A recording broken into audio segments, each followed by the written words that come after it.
Middle east లో నెలకొన్న ఉద్రిక్త పరిస్థితుల నేపథ్యంలో ఆంధ్రప్రదేశ్ ప్రభుత్వం కీలక నిర్ణయం తీసుకుంది.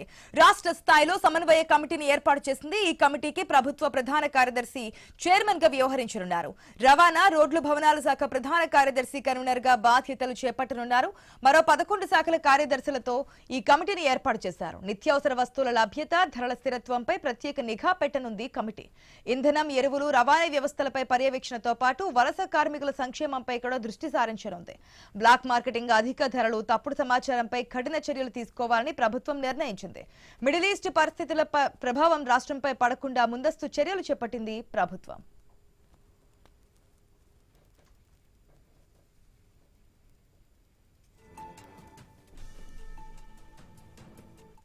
మొత్తంగా మనం చూసిన ఏదైతే పశ్చిమాసియాలో యుద్ధం నెలకొన్నటువంటి సిచ్యువేషన్ లో ఆ ఎఫెక్ట్ రాష్ట్రాల మీద పడకుండా జాగ్రత్త తీసుకోవాలని చెప్పి ప్రధాని మోదీ దగ్గర నుంచి కేంద్ర మంత్రులు కూడా కోరుతున్నటువంటి సిచ్యువేషన్. గతంలోనే దీనికి సంబంధించి ఏపీ ప్రభుత్వం కూడా కమిటీ వేసింది.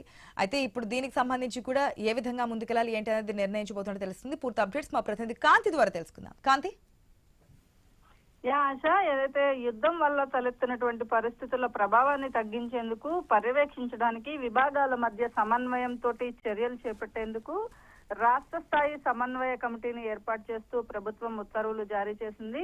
ప్రభుత్వ ప్రధాన కార్యదర్శి చైర్మన్ గా రవాణా, రోడ్లు, భవనాలు, మౌలిక వసతులు, పెట్టుబడుల శాఖ ప్రత్యేక ప్రధాన కార్యదర్శి కన్వీనర్ గా మరొక 11 మంది అధికారుల సభ్యులుగా కమిటీ ఏర్పాటు చేయడం జరిగింది. ఏదైతే మిడిల్ ఈస్ట్ లో మారుతున్నటువంటి పరిస్థితిని పర్యవేక్షించడం, రాష్ట్రంపై దాని ప్రభావాన్ని అంచనా వేయడం, నిత్యావసర వస్తువుల లభ్యత, ధరల స్థిరత్వాన్ని నిర్ధారించడం, అలాగే ఏదైతే సరఫరాకి సంబంధించినటువంటి ఇష్యూస్ కావచ్చు, లాజిస్టిక్స్, పెట్రోలియం ఉత్పత్తులు, ఇంధనం, ఎరువులు, వ్యవసాయ ఉత్పత్తులు, ప్రజా రవాణా, వలస కార్మికుల సంక్షేమ చర్యల పర్యవేక్షణ, అలాగే బ్లాక్ మార్కెట్, అలాగే స్టోరేజ్, అధిక ధరలకు అమ్మడం, ఇటువంటి వాటిపైన కఠినమైన చర్యలు తీసుకునేలాగా చూడడం, అవసరమైన మద్దతు, మార్గదర్శకత్వం కోసం కేంద్రం దాని అధికార బృందాలతో సమన్వయం చేసుకోవడం, అలాగే ప్రజల్లో భయాందోళన, తప్పుడు సమాచారాన్ని నివారించడానికి సలహాలు ఇవ్వడం, సమర్థ సమాచారాన్ని ప్రసారం చేయడం, ప్రజా ప్రయోజనాలను కాపాడడానికి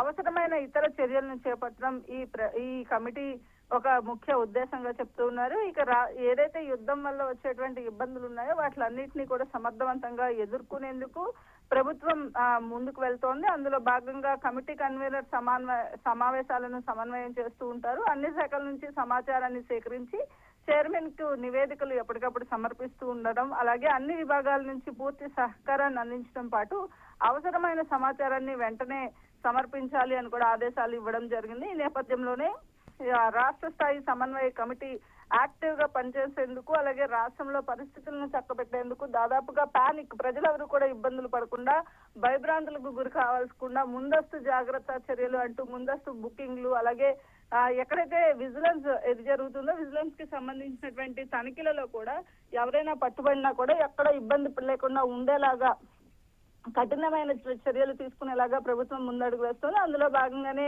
ఒక కమిటీని గతంలోనే మంత్రుల కమిటీని ఏర్పాటు చేసింది. ఇప్పుడు అధికారులతోటి ఒక సమన్వయ కమిటీని కూడా ఏర్పాటు చేయడం జరిగింది. Right Kanthi, thanks for the update.